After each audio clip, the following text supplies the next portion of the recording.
Šodien apskatīsim 3 istabu dzīvokli Gravas ielā 17. Tas ir jaunais projekts, celts 2006. gadā.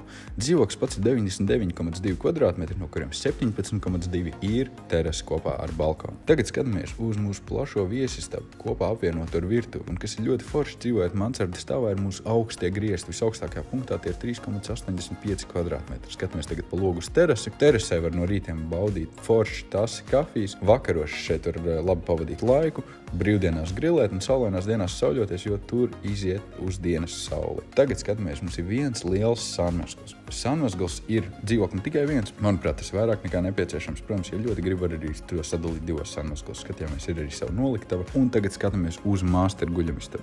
Master guļamistaba ir 26,7 kvadrātmetri ar augstiem griestiem. Vispār ir milzonīga plašuma sajūta.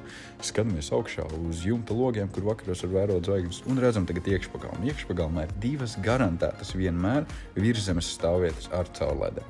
Un pēdējo apskatām otro guļamistabu, arī, manuprāt, vairāk nekā vienam cilvēkam nepieciešams ar tādiem pašiem jumta logiem. Dodiet ziņu, ja vēlaties apskatīt dzīvē.